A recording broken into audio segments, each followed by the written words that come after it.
Today, it is Friday. It is just on 12 o'clock. And it is just about to get started into today's I Love Real Estate success story. And interestingly enough, the gentleman I'm going to bring on just dropped out and he's just going to be reconnecting on. So as a way of introduction, what I would like to do is say that every Friday, what we are doing, we are trying to bring a bit of inspiration into the I Love Real Estate community and have our one of our students share a little bit about their story, a little bit about their journey, to give you a little bit of an insight, a little bit of inspiration, so that you can go, you know what? Those things that I want to do, those dreams that you want to achieve, they're there. Get out there and achieve them. So this is the I Love Real Estate Success Story Show. So without further ado, let's bring on and have a chat with Ian, who is here. He's joined us. Thank you so much, Ian. He has been within the community for a number of years. I'm sure that many of you may have seen his face around, and also very, very interactive as well. So Ian, just need to unmute yourself. Hang on a tick. I need to make you a co-host. Here we go. You should now be able to unmute and say hello. Oh, hang on. You still got to unmute. And then we're off and running. There we go. Yep, we're right now. We are indeed. Yeah, okay. We were set up before and then suddenly I vanished. And we're like, oh, okay, well, how did I vanish? Technology. That's what happens with technology. You got to roll with what's there. Yeah, I can build you a kitchen and everything like that, but give me a phone or a computer and I'm useless. All good. Man, well, look, thank you so much for taking that time. We've done a bit of a last minute kind of grab with you as well. So really appreciate you making the time to have a chat. We're looking forward to finding out a little bit about your journey. So to start off with, Ian, can you give us a little bit of what was life like before you joined I Love Real Estate? And the reason is because everyone comes from a different kind of background. And I know that yours is very different to everyone else's. Can you give us a little bit of an insight into, what was life like before? Because I think it's going to give everyone a little bit of insight into, the changes that happened for you once you joined as well. Yeah, okay. Yeah, well, I'll sort of go back. I was just a normal, married, hard-working bloke, 3 kids and that sort of thing. We moved up to Queensland and we were going to buy a house when we first got here, but we didn't have a credit history because we paid everything off cash before we arrived in Queensland. So we paid our car out 3 years early, paid all our credit cards off, the whole kit and caboodle, realised that was the wrong thing to do.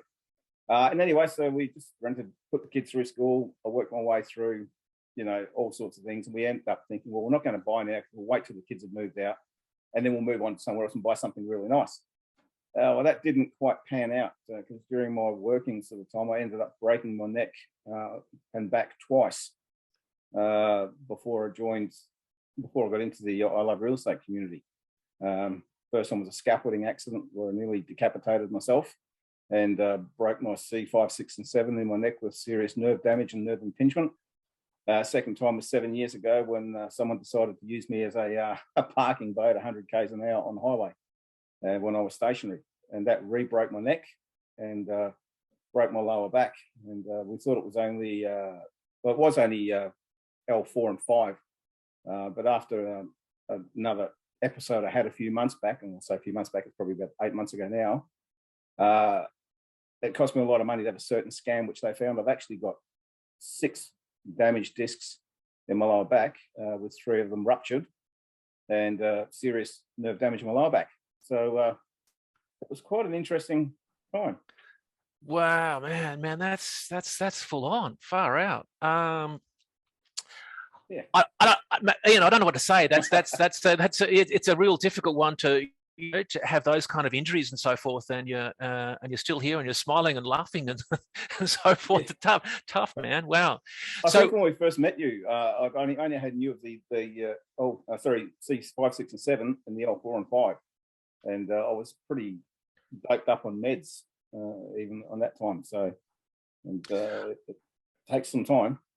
I remember. Don't worry, I remember that meeting, and we're going to get into that because there's an interesting story behind that as well. Yes. I do recall. Yeah. So so that's what's kind of happening for you just in life. Yeah, and so were you, before you came into the community, you were not working. You couldn't work. No, I had to, about 5 years before that, obviously I had to retire due to my first accident. Apparently sort of bending over and picking things up is not good for damaged spines. So yeah, I was basically stuck at home. And so I was waiting for compensation payout and legalities and all that sort of thing. So yeah, I was just stuck at home dad. Wow. You know? Okay, well now let's get on to the that's where you're coming from. All right, man. So and just out of interest, from a property side of things, you've got a house, but you've paid it off and you've paid everything off. Is that correct? No, we paid before we moved up here. We paid everything out, and when we moved up here, we struggled to get a loan, but we couldn't because I'd just come out of university. I was doing a bit of university course for but when we moved up, we decided that we wouldn't buy because we weren't sure when they were sort of unsettled. And one of my kids had a medical problem, Cameron, but it's a really funny thing. He had a lot of bad eczema and that sort of thing. And one of my kids suffered with heat problems, and it was all really bizarre until they've grown up now and all moved out. So we never actually bought. We've just been your classic renters, but we did pay every single thing we had off. And during that course of 5 years, when I was waiting for my payout, we accumulated debt again, which you have to. I was earning quite a bit of money. I didn't realise how much I was earning as a cabinet maker and stonemason. So we're accumulating debt, but my wife's wage wasn't quite enough to cover what we were having at the time. So yeah, when I finally got the payout, we cleared all our debts again. Wow. Okay. Yeah. Yeah, because like that kind of going through that, it throws everything out the window, doesn't it? Yeah, it does, especially at a good age. I'm not getting any younger, and even at the time of my accident, as I say, like we just it's a bizarre situation. The story of it I could take 5 hours of your time talking about it. It's a really interesting scenario which has changed my attitude quite a lot. Okay. Well, let's find out how you joined the community, because that's an interesting one. You came along to an event, and what was your motivation like? Did you see Dymphna? How did you come along to that event with Dymphna? Okay, well, like a lot of people that first meet Dymphna, I met Dymphna on Facebook. Basically, I opened up Facebook and this advert came up, and it was the advert for a one-day event at the Novotel here in the Gold Coast. And I thought, oh, well, okay, yeah, well, I'll go to that. Now, again, at this time, it was not long after my accident. When I say it's not long, it's about 4 years after my accident, but my father had just passed as well. He passed only about 2 weeks prior to getting the advert, and he died very suddenly of cancer. So I got this thing, and I sent it about real estate, and I thought, well, I like real estate, so I'll go and have a look. And I booked in and got the free ticket. Now, that was, I think it was about a month later was when the event was happening. And I was sitting there, I don't know, I think it's 7:30 in the morning. My wife had gone to work, the kids had all gone to work, and I was eating my porridge, and I was feeling really doped up. I was really, really sore that day. And I thought, I'm not going. And I don't know how to explain this, but it was just like something slapped me in the back of the head. Now, people can say it's woo-woo, but I was sitting there and my head actually moved forward, my hair moved. I nearly shat myself. Oh, sorry, I'm near, because I didn't know what was going on. And I thought, right, that's because I just said, I'm not going. That's something telling me I had to go. So I went there and went to the one-day session. And as the one-day sessions go, the first part of the session was about taxation, and Dymphna loves the taxation, the economics of it. My poor old head was spinning. Come lunchtime, my medications have really kicked in. I was just like, no, I'm going home. I can't do this. And anyway, I thought, I might come back. And Dymphna was talking about winning a book and that sort of thing. And I'll come back and I'll get a book or something like that. That'd be great. Anyway, I didn't get a book, but I won the Quantum membership that day. When I told not to go, something told me I had to go. And I was dumbstruck. I didn't even know. I could hardly speak. when I won it, and it's a very life-changing thing. It was absolutely quite amazing, Michael. It was yeah. I don't know what more to say about it. It's, you know. It's an interesting thing, and for those of you who have come in recently, and we've done a lot of events, obviously online, prior to the doing a lot of Dymphna's events, introductory events online. She used to go around Australia and have one-day introductory events at a hotel, and during those, one of the promotions that was run is that if you stayed a full day, she would draw a name randomly out of a everyone puts in a registration form when they join the event for the day, and she pulls one out, and then she reads the name and pulls it out of a list, and there's generally 150, 200 people in the room, and it's a random type of thing. So what this is what Ian's describing here, that your name was drawn out randomly from the audience, and you came up on stage and won the program. Yeah, as I say, it was, I mean, I hate to say it sound like this, but I was off my brain on my medications because they're such heavy duty medications. And I was up there and thinking, oh no, what am I supposed to say? How did I win this? But all I thought about was who slapped me in the back of the head and made me go that day. Mm-hmm. Because I'd really sort of thought, no, I just don't feel like going. And I went there, and that was the outcome. And I haven't looked backwards since. I've had a few problems, but haven't looked backwards since. It's the woo-woo stuff, hey? The woo-woo stuff. For those of you who don't know, when you go along to the Real Estate Millionaire Within, and we'll talk about that a little bit as well, there's a term, woo-woo. It's when it gets a little bit spiritual, and Dymphna is very spiritual. For those of you who have been around for a while, for those of you who recently joined, you're going to find out, and you'll find out at the next Real Estate Millionaire Within. It's all good. It's all good. So Ian, what then happened? Obviously, you've. I mean, like, it's such a surprise getting something like that. It's something that you were, never expecting it. So, what happened then? Did you get into the program, and what changed for you? Oh, well, basically, when I got the program, I was keen as mustard. I went to every single event. I caught all in a row, boom, boom, boom, boom, boom, boom, and did all these things. And I thought, I didn't give myself time to learn it. I sort of jumped in and got really excited and did it. But in the process, it changed me dramatically. I was in a bit of a mess.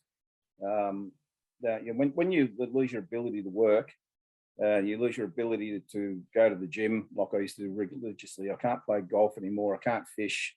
So many things you couldn't do. It puts you in a very funny state. And when you've lost that ability to supply money towards your family expenses, you get a bit strange in the head. And, that happened. But during, and let's not sort of go to that part at the moment, but when I was there, I just seemed to be attracted to the Platinum Group. I don't know what it was, but it was almost like everyone took me under their wing and tried to help me out. And that was a real awakening for me too, to think that people that I've never met were suddenly there for me, in the community. And that stands out to me all the time, and that's why I try to stay active in the community with it. Yeah, totally. Yeah. The ILRE real estate community, I tell you, it's got a life of its own. It's got an energy of its own, and it affects people in such beautiful ways. Yeah, awesome, man. Yeah, it does. So, what was the kind of like the part of the program? Obviously, you're going along to a lot of the different events. Was there one particular thing that I think there was one that was kind of that hit you a little bit more, or impacted you a little bit more? Look, I've got goosebumps again. I don't know if you can see them, but I've actually goosebumped up about this. The Millionaire Within. I've been to two. I went to the first one again. I jumped into everything, and I didn't really understand the Millionaire at the first time. I got the whole thing that it's not about real estate. It's about you working on yourself. And at the end of that program, I actually went and spoke to Dymphna, and I said, Dymphna, I've got problems, and we went through a few things that we had. And between Dymphna's help and her advice and a few other people in the community, over that 12 months to the next one, I really worked on healing me on the inside. So I took my wife to the second one, and we went there, and we had an amazing 3 days. And but on that particular day, on the third day, I was really sore, and I couldn't get into the meditation and that sort of thing that we used to do. And I said I'd have to back out. And they like you to partner up with someone. And I was sitting beside a lady, and I said, "I'm sorry, I'm going to have to go. Would you mind partnering with her?" Anyway, so she partnered with my wife, and I sort of just sat over near the door and just relaxed. At the end of it, there's a point where Dymphna asked everyone to put each other's hand just above each other's heart. And the lady that was with my wife, when my wife touched her heart, she burst into tears, absolutely burst into tears. And I think Louise, my wife, did too, at the feeling between them with this. And that was part of the millionaire that I loved the first time, is you do get a strong feeling. But being that I wasn't in the woo-woo sense of time at that stage, the first time it didn't really affect me. But even in the second time, it did. And when Raylene was playing the bowls, Tibetan bowls that she does, I had some really, really powerful feelings of an ancient time in Scotland. And so not long after that event, I took my wife to Scotland. We went over there for a 6-week break, and I went to the Culloden battlefield. And I bent down at what my clan said. I'm Scottish born, and my whole family's been Scottish as far back as I can remember. And I sat down at the clan stone, and I had that same feeling again, and I burst into tears at this particular stone. And I had the same images I had during the Millionaire Within. So that was one of the strangest feelings for me as well. And that comes down to the way, in the community, everyone tries to feel. I don't know if I explained that quite right, but that's just what it did to me. And that was something that I really had to work on. Totally. I was really depressed when I first joined. That I've got to say that Real Estate Millionaire Within, it affects people very differently. But also it impacts, pretty much the majority of people that come along, it impacts in a very special way.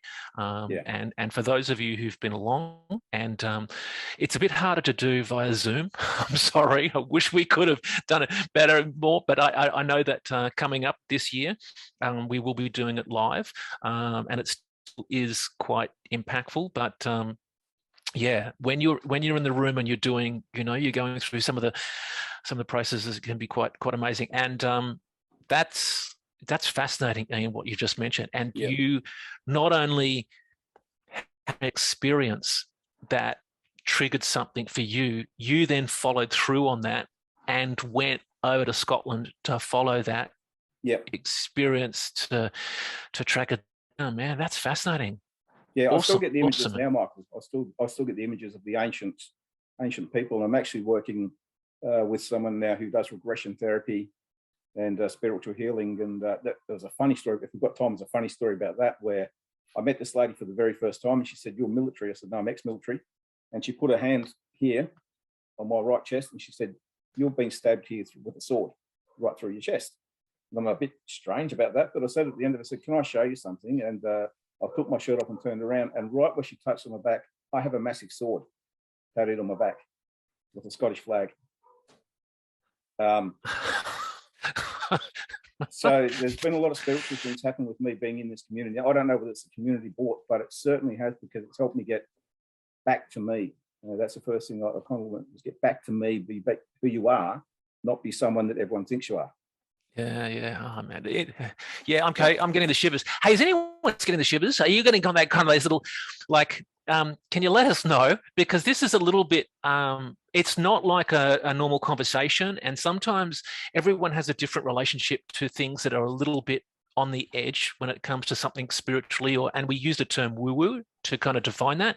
But definitely feeling the fuzzles, Eugene. Yeah, man. Yeah. This is really interesting, and it's really different. And I know that this is one of Dymphna's absolute passions, is this whole side of things, because and that's why the Real Estate Millionaire Within actually came about. For anyone who knows Dymphna, she's actually talked about that.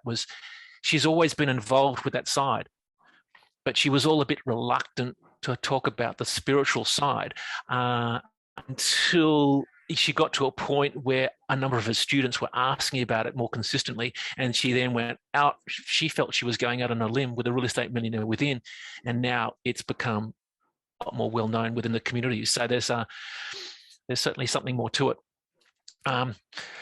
Again, that's then. Anyway, hand on your chest, and then of course you've got a sword, tattooed there. Yeah, and it's a big sword. Like it takes up half my back. It's a decent sized sword. So. And Iris got a little bit of a different point of view. Yeah, not into it. No problems, Iris. No. You got to kind of like, if you're into it, if you're into it. If you're not, you're not. That's totally fine. That's totally cool. Yeah.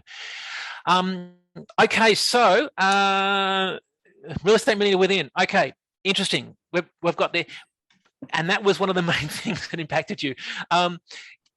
You've also mentioned previously as well, you had to do a little bit of work, and this is something I'm not too sure if you're aware, but there is an interview that was done with you, and you said that Dymphna said that you've got to get your head right before you could get yourself into a deal. Yeah. Did you want to expand a little bit about on that as well? Because that's something that you kind of was there a little bit to the start. Was that right? Yeah, I was. Not long after I won the actual event, become quantum member, and my medications, I've been on them for about a year and a half. I got violently ill, and I didn't know how ill I was until I got taken to hospital, and they said, "Man, feel really sick. You've got to stop drinking. You're an alcoholic." Rah rah rah. And I said, "Hang on. I haven't had a drink for about 9 years," and it worked out that the medications I was on had damaged my liver and it caused all sorts of problems. And that was the secondary time. I think I've told you, we've met about that before, how I got quite sick. And it was not long after I spoke to Dymphna, and she said, "Ian, you need to work on yourself. You need to try and heal yourself from within. You need to really get your mindset back to where you're looking after you." And I took that as being that, if I couldn't look after myself or think strongly enough about myself, then I wasn't going to be any good at doing a real estate deal. And I think she was probably quite right there. It just wouldn't have happened because I wasn't in the right game. And I come from a construction background and that sort of thing. So it's cabinet making, stone masonry, working with scaffold a few years, and that sort of. So the building is where I wanted to be. And if I didn't think enough about myself, I wouldn't be able to apply myself to what I wanted to do, and I wouldn't succeed because you wouldn't be fully looking at it. And I think this is what everyone needs to look at. If you want to do a deal, you have to do it completely on. If you go in with excuse my language, and a half-assed thought about it, you probably won't succeed because you'll question everything that's going on, everything that's going to happen, and you'll doubt yourself the whole way. And you can't do that. You really need to think about yourself. But yeah, with that, I was very sick, and one stage there, the old suicide word went through the head a couple of times because I was so sick and down at the heart because I wasn't getting anywhere. And and then. Lo and behold, we got sorted. I got my payout and that sort of thing, and we started looking at doing deals and that sort of thing. And then I found councils. We had this problem with a couple of councils that just made things a fair bit harder. So I did an investment with someone, and it kind of went a bit pear-shaped. Communication wasn't fantastic. A few other bits and pieces, and then I'd lost contact with the person. Then we got back in touch again, and I said, "Hey, what's going on?" And we found out what's happening, and it all came quite good. So now I'm just waiting for that investment to realise, and we're working on doing JVs with another friend of mine, and we've both had similar things happen to us. So yeah, that's what we're focusing on, making sure that we've got the right things in the right place. We're not rushing into it, and I'm nearly 60, so I'm not going anywhere. I'm not real soon anyway, I hope. So and we're going to work together and get that happening. Mm-hmm. So because of your circumstances situation, you're really having to look at kind of doing more joint ventures than anything else. Is that right? I think so, Michael. Yeah. Yeah. My inability to be able to work on a site is one thing because I'm a perfectionist. I've had I'll mention this person named Kevin Dude, and he told me one day, he said, "Ian, you can't do a renovation because you'll want to pull the whole house down and rebuild it." He said, "You're such a perfectionist," and I am, and that's part of my job as well. In the kitchen, you don't have room for error. everything has to be perfect. And when you make stone for someone's kitchen, bathrooms, or whatever, it has to be perfect. It can't be off. You know, you have 1 millimeter tolerance over 3 meters. And that's what he said, no, you've got to look at doing other things. And so my whole perspective has kind of changed now that I'm becoming a buyer's agent. I've done the course of buyer's agent, and I'm at the moment just doing my full real estate license. And so I can actually become a buyer's agent and work around things that way, where I'll be able to look at properties and help people out. And I've already got 2 sales up for someone else, and actually made a really nice little return from getting 2 sales. So I think it's somewhere where I was meant to be. Getting back to the real estate at the very start, when something slapped me in the back of the head, that was something telling me to be in real estate. Yeah. So I really, I'm kind of interested I suppose I can see what's happening is you're leaning and relying upon what you have available, and leaning and relying upon your strengths in how you go forward. Yeah. So the first thing you did was that like being a money partner? Yes. Yeah. I invested some money. I didn't want to invest all of my money. You know, and I'll be quite honest, I thought $300,000 cash in the bank was a lot of money. In my scenario, it didn't work out because we didn't have serviceability. And to me, that was a shock. You know, I mean, I realised I've got a bit older, but that kind of money, you would have thought you'd be able to buy a house now. We couldn't even get a house loan for PPR. Wow. You know, and that was just really strange. Again, as I said, well, we paid everything off. We don't have any debt whatsoever. Even credit card debt, we don't owe cars. I've got some pretty, you know, I've got nice furniture and that sort of thing. We own everything that we have, but we couldn't get a loan. It just that struck me as really strange, and I thought there's got to be something in this. And so then I thought, okay, well, I'll just keep. Once this next investment comes through, I'll then be able to return some more money back into another investment, and you know, look at doing a JB again with someone who I do trust quite well. Mm-hmm. And we'll work together and get that, because we both have the same outcome. We want to both get the same outcome. So, and then, as I say, like a few people in the real estate over the period of time have said to me, Ian, why don't you become a buyer's agent? Because you can find things. And I think that's what working with the real estate community and learning what they teach you, it develops new insights in yourself that you didn't know you had. Especially if you follow the teachings and learnings and to put into practice, you'll actually. I wouldn't have known how to research a property 7 years ago. I'd have just said, yeah, so it's a house. But no, there's a lot more to it. And combining all that together, as I say, I've managed to get, in 3 months, I've got 2 sales for the person on the 100% positivity for what I've done with them. Fantastic, mate. So yeah, utilizing the training and then getting out there and applying it to it, man. Awesome. Yeah. Now, can we have a little bit of an insight into how you approach joint ventures?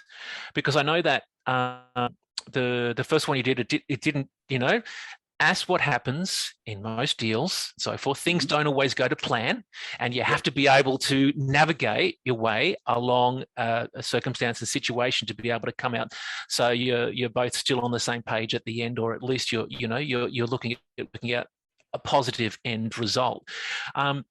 How do you approach joint ventures now, especially after you've had that experience? Yeah, well, I did the whole due diligence, you know, and that's the thing. People say, "Oh, you didn't do your DD," and I knew the person. I did my due diligence. Everything seemed all really well. You know, there was nothing toward about it. So we went ahead, but scenarios happened. There was increases. There was price increases. There was a COVID thing that came in that slowed everything down. So my short-term rental ended up becoming a 12 months, which then had to be extended to 2 years.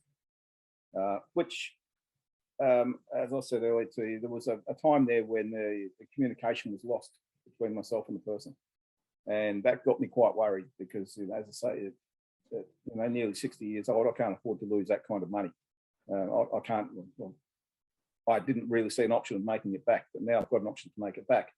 But you know, I think even at any age, you don't want to lose that sort of money anyway. So let's not go that. So we got that sorted. But now, with my DD, I'm making sure that I do get to know the person. If I'm going to do a due diligence with them, a joint venture with anyone, I'm going to make sure I know them a whole lot better than what I thought I knew the other person. And so I would advise anyone that even if you are doing a JV, don't jump into it until you get to know the person a bit. Spend a bit of time to get to know that person. Don't just do it over Facebook or telephone calls or some emails. Go out and have coffee with a person a couple of times. Just get a feel for the person, because you will feel it when you see someone eye to eye. I always prefer to see people eye to eye. I think eye to eye communication is incredible. You can pick up so much more. So that's it. Like, get to know the people. Really think about it. Don't rush into it. Be secure. And if something does go wrong, don't be afraid to say, "Hey, listen, I've got an issue. Can I ask you about this, or can you inform me about this?" Or hey, Fred or Harry, whoever you're with, sorry, we've had a massive price increase here, which is going to slow it down. Keep that communication open, and again, just be really focused on what your outcome is together. Awesome. And that kind of reflects back with once again with Dymphna's due diligence video. You do due diligence on the deal, but you also do it on the person as well. Yeah, exactly. Because you got to know, exactly what it's like when what's going to happen if things happen, as they often do. How are you going to negotiate your way through that? Yeah. Awesome. Is there a situation or something that's happened where there's been a bit of a problem that you've needed to overcome, and how you've overcome it? Yeah. Have you, I know. It sounds like you've probably got a fair few of these. Ian, sorry, I don't know, but have you got something about?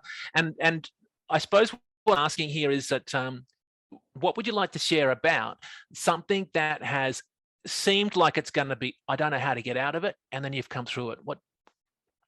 Yeah, I would put down to the strength of my wife. More so when I was going through the mental issues. It was discovered that I had PTSD. And I don't like using that term, but it is the term, because my neck's been broken twice and my back broken once, that I still now have problems with things behind me moving. I still like to sit against the wall and that sort of thing. But the biggest part of it is the fact that even going out, I couldn't go out and associate with people. Like, I used to be quite always at gyms and boxing and just having a really good time, partying and whatever else. And I don't mean partying like getting smashed. I just mean going out with friends, having dinners and that sort of thing. I've always liked to do. When it happened, I couldn't do that anymore, so I was always fearful of someone bumping into me and that. And I was devastated at the fact that I couldn't supply money to my family. And as I say, again, I'll write that that's probably my old age. It's the era I come from, where we're supposed to be able to supply. We're supposed to be able to provide, I should say, is a better word, provide for your family.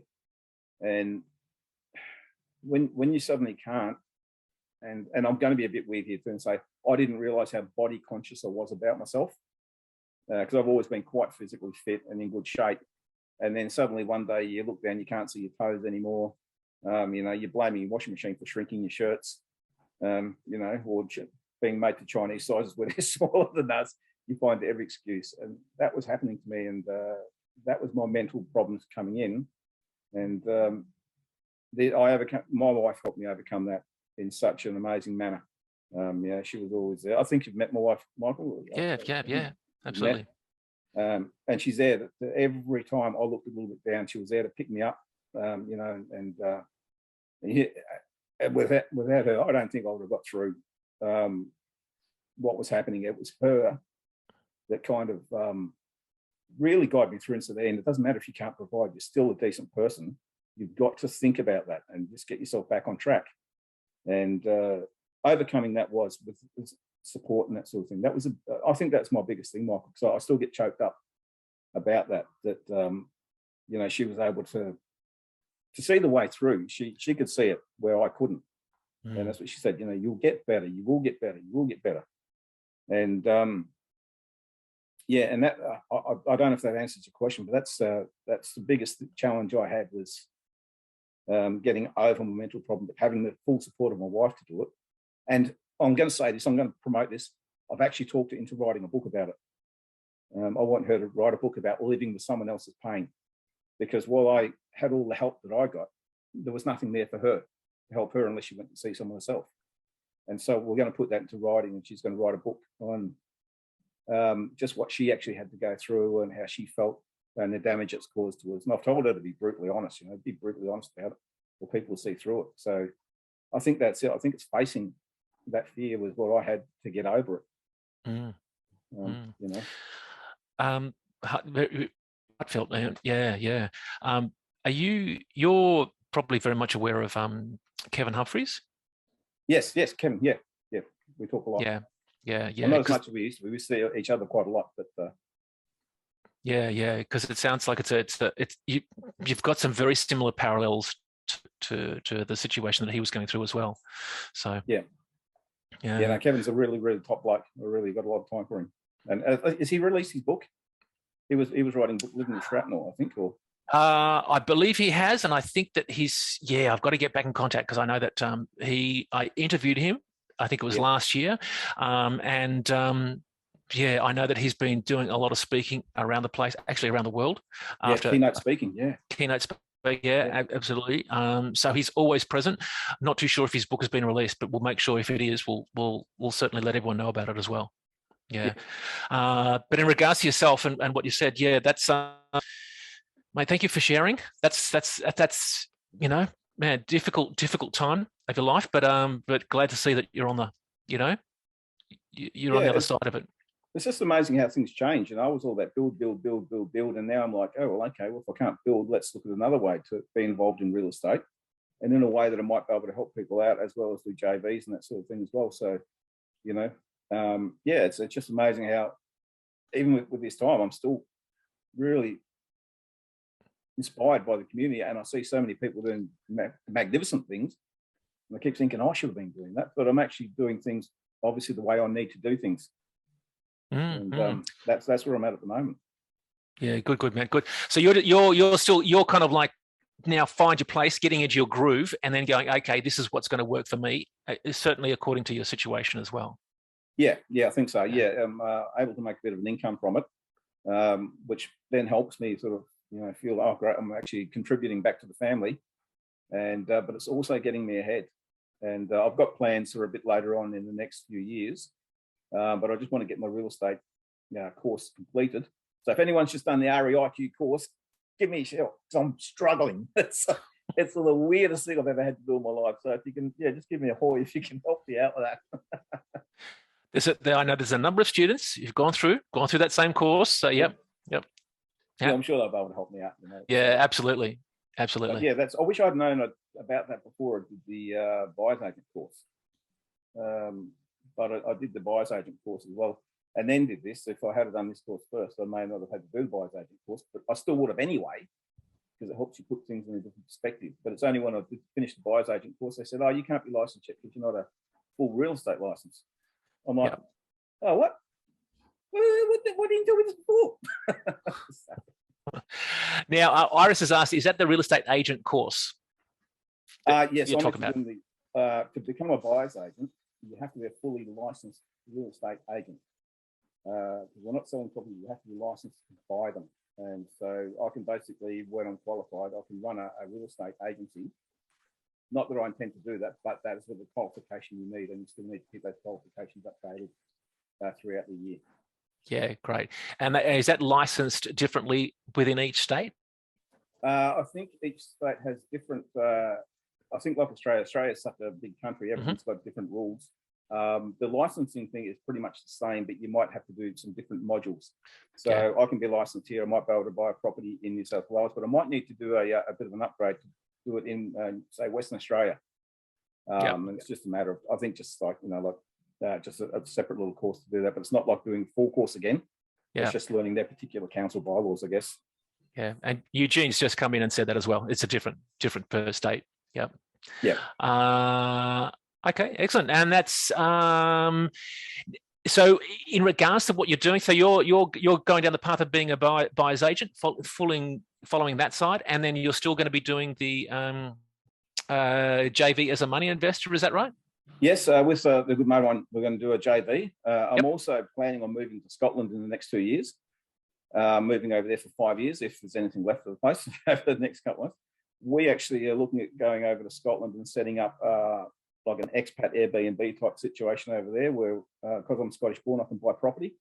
So we're going to go there and buy a couple of properties over there because we can do them up as like Airbnbs and that sort of thing. And as we travel around, those monies will then help us pay for our time when we're over there.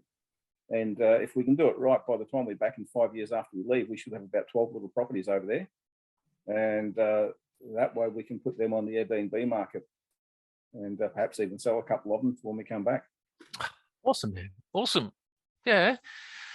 Good. So, so Ian, how is your life different to when you first started? Well, I still wake up really early in the morning. I'm still awake at 4:30, 5 o'clock each morning. Okay, good. It's different in a lot of ways. As I actually, I'm a lot more confident now. I wouldn't have even guessed that 7 years ago that I could sit in front of a computer and talk to someone.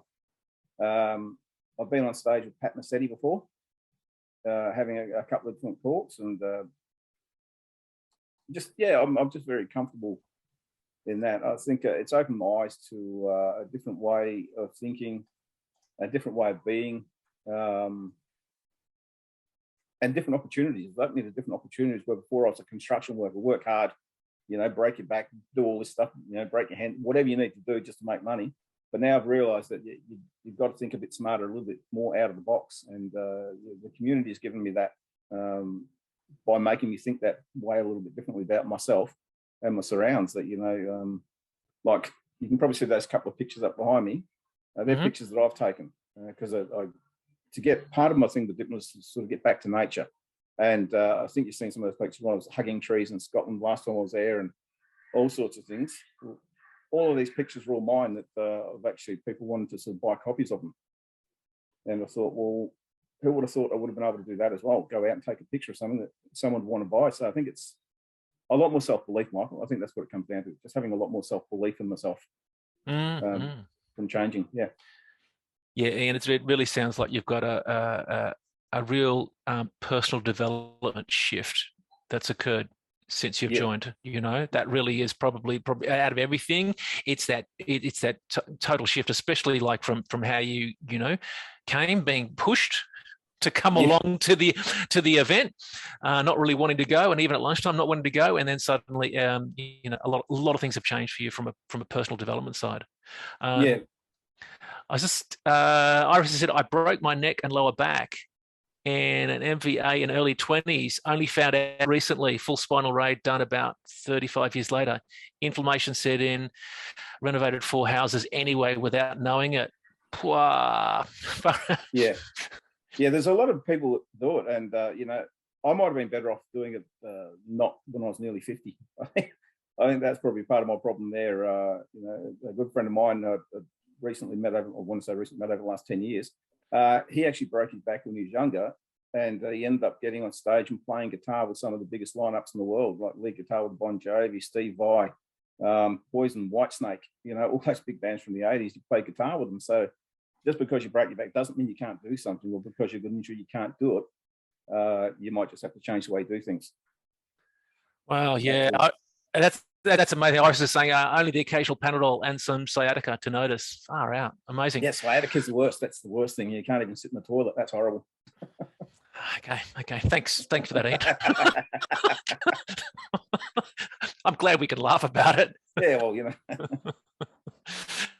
Good. Hey, Ian, what do you tell others about the community? And if someone's like, if you've got a new student who's just joined up and they're like, hey, I'm just joining up, what would you tell others about them? I'd say don't do it like I did, and I mean as in don't just jump into everything and go boom and try to get it finished. I'd say do bit by bit, take it, absorb it, think about it, and then move on to your next bit. Don't rush through it. It's there. It's there, and certainly do all your education, read all your books, watch all your videos, but don't try and cram it all into a period of time like I did. I just sort of flew into it with something brand new, and I think I did nearly all my events and everything like that in less than about 6 months. I've been to everything without taking the time to absorb it. So even now I still go back on things. I remember learning that when I've been doing things. So yeah, I'd say just take your time, slow and steady, go at your pace, don't rush it. It will fall into place, and you'll probably get better better out of it than that, than trying to cram it in like a university student does, cram the night before an exam. You know, don't do that. Just absorb it slowly and take it in. Mm-hmm. And what about the community? Like the ILRE Real Estate community is pretty kind of unique. Yeah. Well, I guess I should say that too. You know, it's there. Everyone's there, and everyone has got a story, and everyone's been in a similar situation. You know, and if they haven't, there's someone else that has been. Rely on them. You know, call upon them. Don't be afraid to get online and say, "Hey, I've got a bit of an issue." Some people might say, "Well, go away and try it first, and then come back and ask again." And that's fair enough, because that's a good way to learn. But if you've got the help there from someone saying, "Right, I've tried this," then you'll get an answer back from someone saying, "Yeah, sure, okay, we'll try it this way." Or, "Okay, have you thought about using this building material? You know, okay, wood's getting hard to get. Have you thought about using steel frame and Hebel power panel construction rather than using bricks? It's quick, it's efficient, it's, you know, all sorts of things like that." There's people out there with that information that are more than willing to share and help you out with.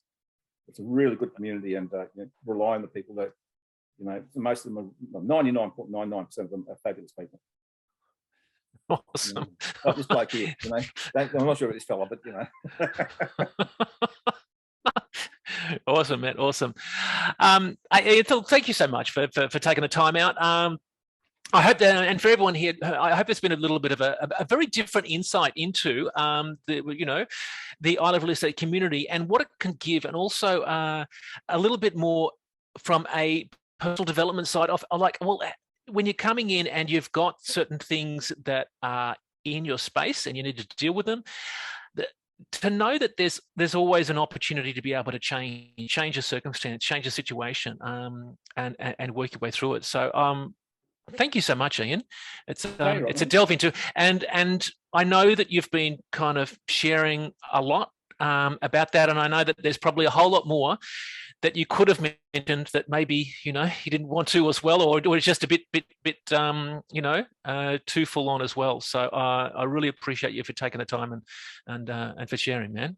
Oh, look, no worries. If we had 5 hours, I'm quite an open person. I think, you know, I know sometimes I'm quite brutal in the way I say things. So it's just how it comes out of me. But you know, yeah, it's I know you're on limited time. That's why I kept it refrained.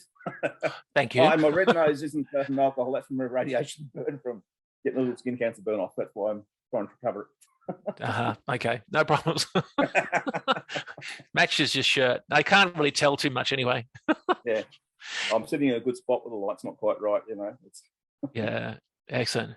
Well, look, I've got to say, I'm really glad that you actually came along when you did to the community. Yep. and came along to that one day with Dymphna, and also super glad that you know, she managed to pull your name out of the bucket, you know, that you pull out of. And that was bizarre. That's the most bizarre thing. It was, you know, yeah. I'm glad too. I'm glad I followed that slap on the back of the head. You know? And you followed through, and you're continuing on. And we did touch a little bit on the woo-woo. So, you know, for those of you who know and they're okay with that, good. For those of you who are not, no problems. That's all cool. That's just it's a part of the community, and it's a part of what you know, one aspect of it. So so look, thank you so much, Ian. We're probably going to leave that there. And thank you everyone for joining. Really, really appreciate your time and spending the time here. As you know, we're trying to do this on a weekly basis, making sure that you've got another bit of an insight. And this is just another piece of the puzzle that makes this ILRE Real Estate community just so fascinating, so insightful, so inspirational. And it's from a very different angle as well. So really appreciate everyone joining. And we will end off there. Have an awesome Friday. Have a great weekend. You've got to remember as well, tomorrow and the next day is for those quantums and platinums, you have the 25% Developer Club. If you haven't already, make sure you register, get onto those. Tamara and Narelle are going to be on. They're going to take you over to show you the step-by-step approach about everything to do with property development. That's on for the next couple of days. So make sure you connect up there. We will see everyone else either online or at any of the upcoming events. So thanks again, Ian. Yeah, thanks everyone for joining in. Thanks everyone on Facebook, and we'll end off there. Have an awesome Friday and weekend. Okay. Bye. See everyone now. Bye.